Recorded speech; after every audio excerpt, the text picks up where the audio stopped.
Agora no seu rádio. JD1 no ar. As principais notícias do estado, do Brasil e do mundo. JD1 no ar. JD1 no ar. Apresentação Wesley Paiva. Apoio Senar MS. Transformando vidas. Olá, segunda-feira, dia 16 de setembro de 2024 e a partir de agora aqui no seu rádio tem o JD1 no ar, comigo Wesley Paiva apresentando as principais notícias aqui do nosso estado, do Brasil e do mundo. Em parceria com 32 emissoras de rádios FM em Mato Grosso do Sul, o JD1 no ar tem o apoio do Senar MS Transformando Vidas. Está no ar. JD1 no ar. JD1 no ar. O clima fica ameno em boa parte de Mato Grosso do Sul e ainda há risco de chuva nesta segunda-feira. JD1 no ar. Previsão do tempo. O clima em boa parte das cidades de Mato Grosso do Sul tende a permanecer ameno nesta segunda-feira, dia 16, decorrente da passagem da frente fria que provocou a diminuição nas temperaturas e também trouxe de volta a chuva. A frente fria, inclusive, se despede hoje do estado e o calor deve retornar já amanhã, terça-feira, com aumento elevado das temperaturas, principalmente as máximas. Embora o fenômeno se encerre nesta segunda-feira, ainda há chances de ocorrerem chuvas ao longo do dia em algumas regiões. Já em relação às temperaturas, Campo Grande pode atingir máxima de 27 graus, enquanto a mínima deverá ficar na casa dos 17 graus no final da noite. São previstas mínimas entre 15 e máximas de 23 graus para as regiões sul, sudeste e sudoeste do estado. Nas regiões Pantaneira e Leste esperam-se mínimas de 19 e máximas de 25 graus. E nas regiões Norte e Bolsão esperam-se mínimas de 22 e máximas de 34 graus. JD1 no ar. Agro. E agora tem as principais cotações que movimentam o nosso mercado agropecuário, começando com a arroba do boi gordo, que hoje está cotado a R$ 244,50. Já a média de preço da arroba da vaca gorda para hoje, segunda-feira, é de R$ 226,50. O milho seco saca 60 quilos, hoje está cotado a R$ 50 e a soja em grãos também saca 60 quilos, cotado a R$ 132. Essas foram as principais cotações do mercado agropecuário de hoje, segunda-feira. JD1 no ar. Notícias. Na Corrida do Pantanal 2024, que acontecerá no próximo domingo, dia 22 de setembro, cerca de 500 participantes são de outros estados brasileiros e desembarcam em Campo Grande para disputar a maior corrida de rua do Centro-Oeste. A Corrida do Pantanal conta com provas de 5 km para caminhada, 8 km e 15 km para corrida. Além de outros estados, a Corrida do Pantanal também tem atraído moradores do interior de Mato Grosso do Sul. Neste ano, mais de 2.300 inscritos são do interior do estado. A maioria dos integrantes do grupo vai correr os 8 km da Corrida do Pantanal. Nos 15 km, a largada será feita em frente ao Bioparque Pantanal às 5h55. Os atletas poderão se reunir para a concentração a partir das 5h30. Já para a corrida de 8 km, que também a largada será realizada em frente ao Bioparque Pantanal, os competidores vão largar às 6h30. Os atletas podem se reunir para a concentração também a partir das 5h30.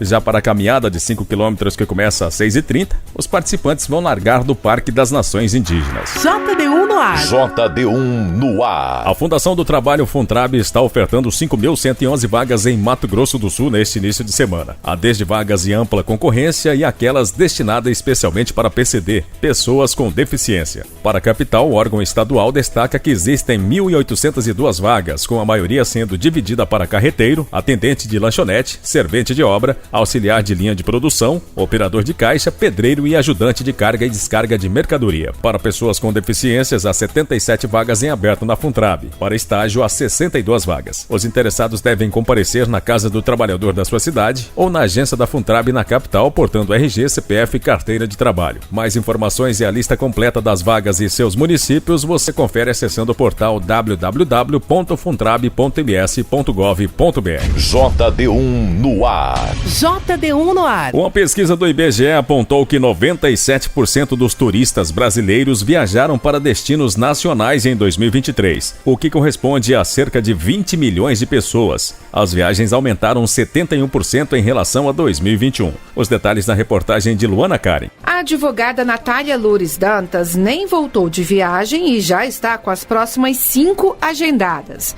Ela separa até 30% do que ganha por mês para investir conhecendo outras culturas e também viajando pelo Brasil. Eu vou fazer 2 viagens nacionais nos próximos meses. Um para o Rio de Janeiro, acompanhar um casamento de uma querida amiga, e vou para Angra dos Reis também. E viagens internacionais eu tenho Orlando, eu vou passar o Réveillon na Disney, e eu vou pro inverno europeu também, em março, abril, eu tô indo pra França e para a Suíça.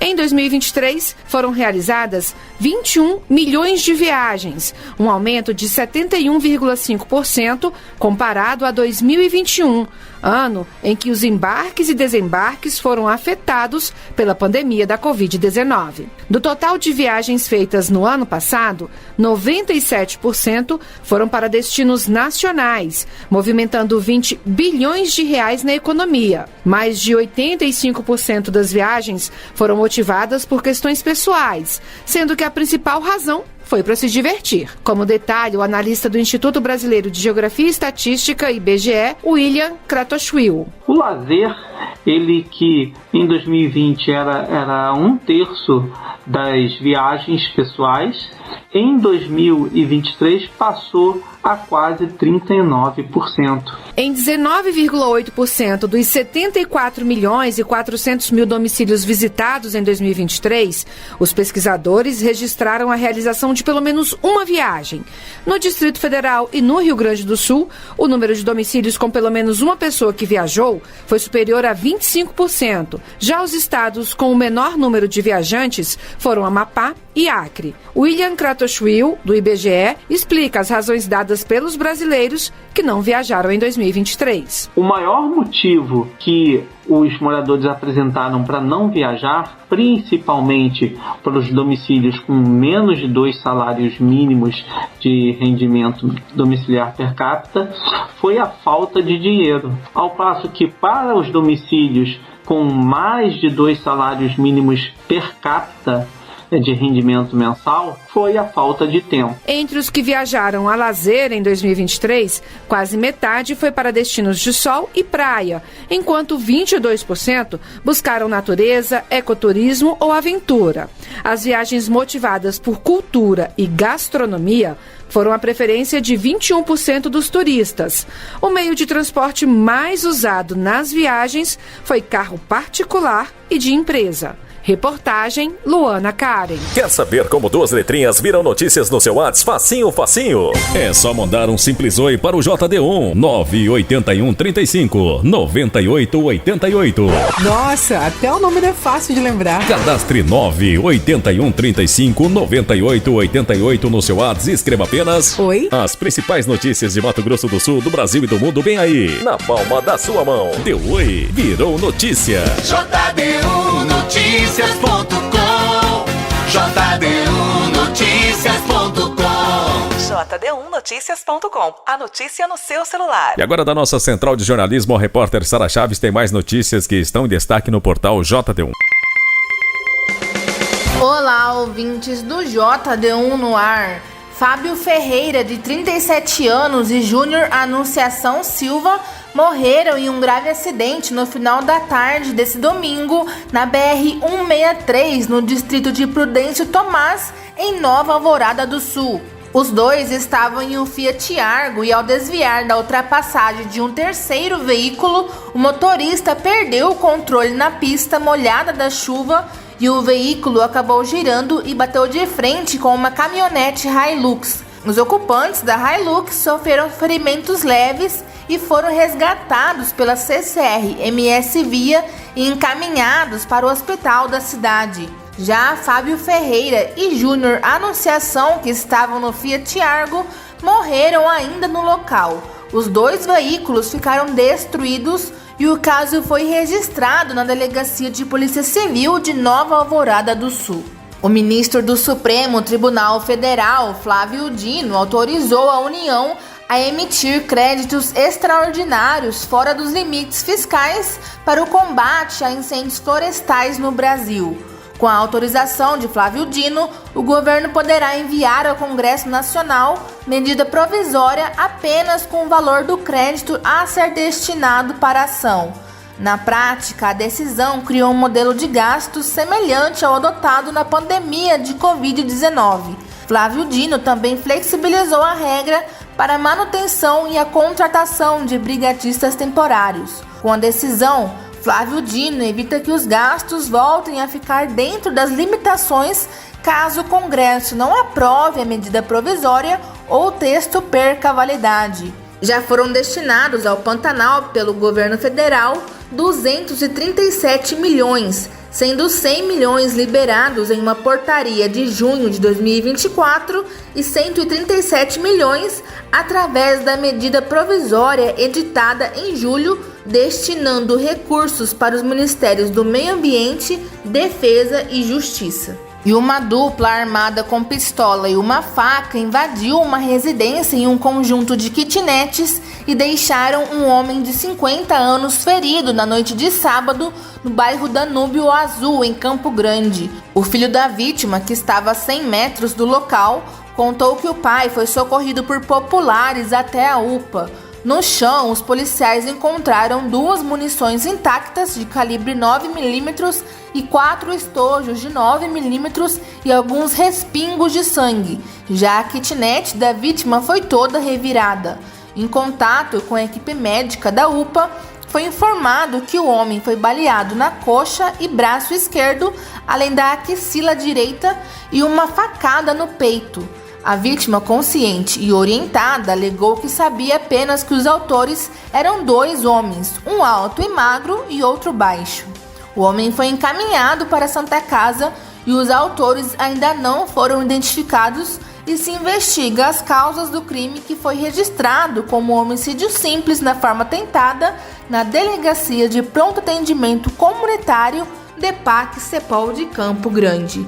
Sara Chaves para o JD1 no ar. Você está ouvindo? JD1 no ar. Apoio Senar MS, transformando vidas. E vamos ouvir agora aqui no JD1 no ar o informativo diário do Senar MS. O Senar Mato Grosso do Sul tem uma caravana da saúde. Desde 2017, o Senar promove atendimento médico gratuito para a população do campo, com os programas Saúde do Homem e da Mulher Rural.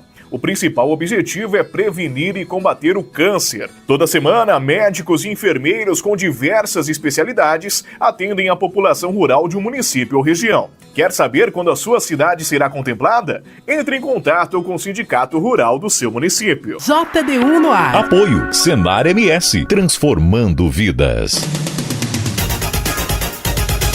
Deputados aprovaram um pacote antifeminicídio que aumenta a pena para quem comete o crime. O feminicídio passa a ter um artigo específico na legislação, com reclusão de 20 a 40 anos. O projeto ainda prevê aumento de pena para os condenados que descumprirem medidas protetivas, além de multa. A reportagem é de Marina Dantas. Na legislação atual, o feminicídio é considerado um homicídio qualificado, mas com as novas proposições, ele passa a ter um artigo específico, com reclusão de 20 a 40 anos. Na Lei Maria da Penha, o projeto prevê um aumento de pena para os condenados que descumprirem medidas protetivas, que passa de uma detenção de 3 meses a 2 anos para prisão de 2 a 5 anos, mais multa. Em casos de progressão de regime, o preso deverá cumprir 55% da pena para poder mudar de regime fechado para semiaberto. Na atual lei, o cumprimento é de 50%. O projeto, também conhecido como pacote antifeminicídio, é de iniciativa da senadora Margarete Busetti, do PSD de Mato Grosso, e passou pelas comissões de Direitos Humanos e Constituição e Justiça do Senado,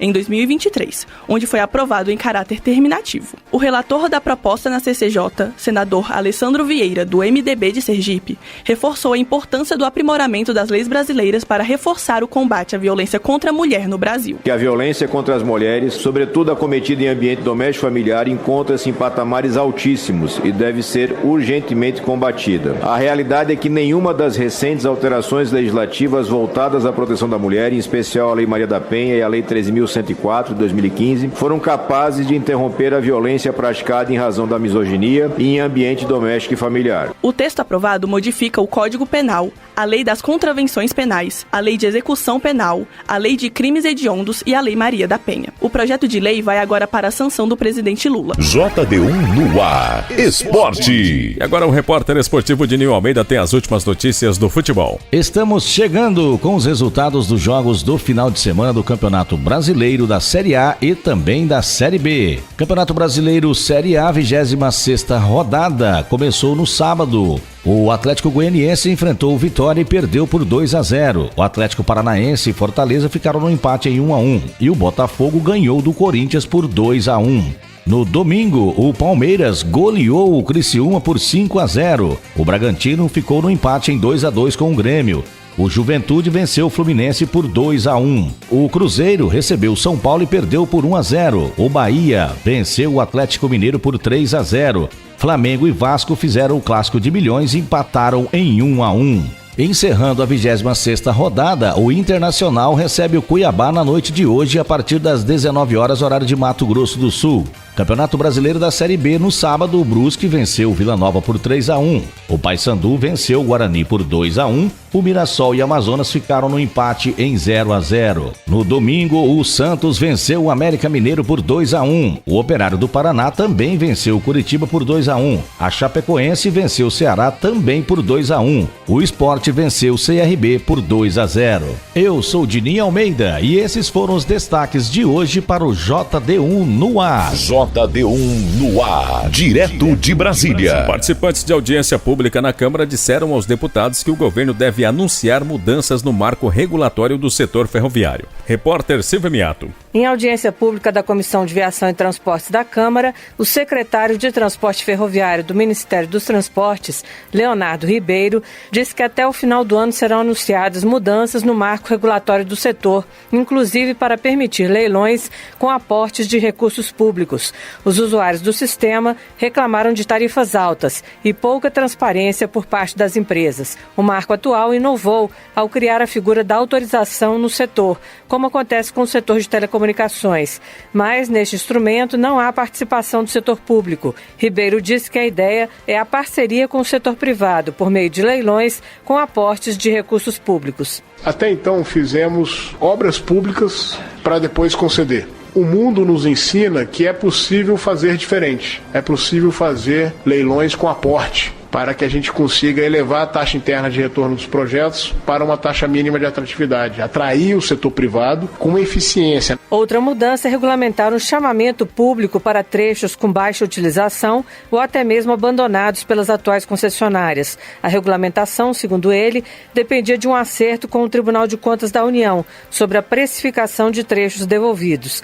Leonardo Ribeiro ainda citou novos projetos em andamento, como a Ferrogrão, o Anel Ferroviário Rio de Janeiro-Vitória, o Corredor Leste-Oeste, a integração Minas Gerais-Bahia, o trem de passageiros Brasília-Lusiânia. Luiz Baldez, presidente da Associação Nacional dos Transportes de Cargas, reclamou das chamadas tarifas acessórias, que são custos cobrados pelas concessionárias por serviços extras, como limpeza. Segundo ele, a tarifa do transporte é regulada pela Agência Nacional de Transportes Terrestres, mas esses custos acessórios não têm limite.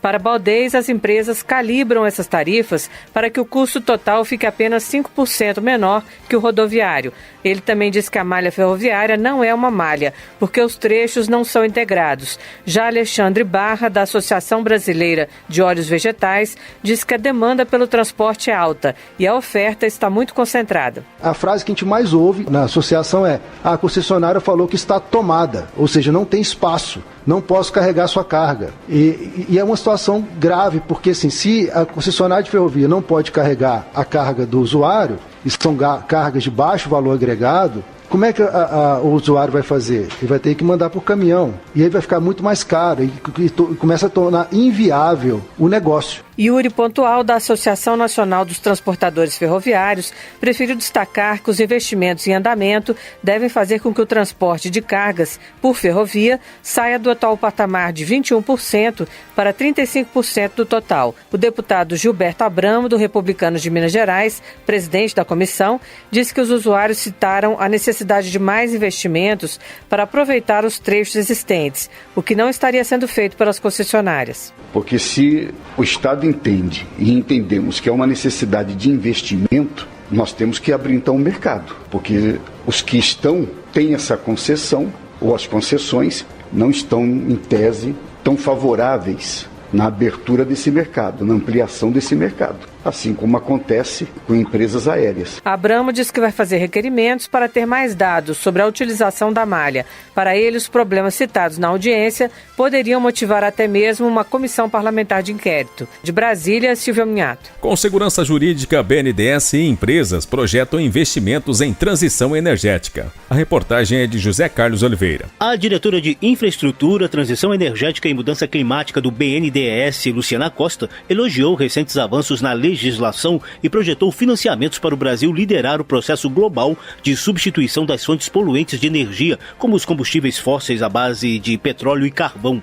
Luciana participou de audiência da Comissão Especial da Câmara dos Deputados sobre transição energética, onde destacou a nova lei do hidrogênio de baixa emissão de carbono e os incentivos fiscais de 18 bilhões de reais para o setor, já aprovados pelo Congresso, aguardando apenas a sanção presidencial. Existem alguns riscos que são mitigados, mas risco regulatório dificilmente é mitigado. Então, por isso que a Câmara dos Deputados e o Senado prestam um grande serviço. Outro avanço é a proposta de combustíveis do futuro, aprovada pela Câmara e que também só depende da sanção do presidente Lula para virar lei. Segundo Luciana Costa, legislação estável é fundamental para atrair investimento. Ela citou outros potenciais do país, como fontes renováveis nas matrizes elétrica e energética e apenas 18% das emissões de gases de efeito estufa vindas do setor de energia, bem abaixo da média mundial, que é de 70%. Por isso, a diretora do BNDES já projeta a nova etapa da transição energética no Brasil. Fazer o próximo salto, entrar na segunda onda da transição, quando a gente vai escalar combustível de baixo carbono com novas tecnologias, tipo HVO, etanol de segunda geração, SAF, a gente vai ter que construir biorrefinaria, vai investir em hidrogênio verde. Luciana Costa avalia que a oportunidade e as vantagens comparativas do Brasil devem ser aproveitadas para reindustrializar o país em bases verdes. Em vez de exportar apenas energia, focar na exportação de produtos industrializados com baixo conteúdo de carbono. Representante do Ministério da Fazenda, Carlos Colombo, também ressaltou a importância do equilíbrio macroeconômico no plano de transformação ecológica do governo. Fundo Clima, títulos soberanos, debêntures incentivadas e o programa Ecoinvest Brasil são alguns dos instrumentos de finanças sustentáveis que ele apresentou para financiar a transição energética. O Fundo Clima, por exemplo, desembolsou apenas 85 milhões de reais em 2021.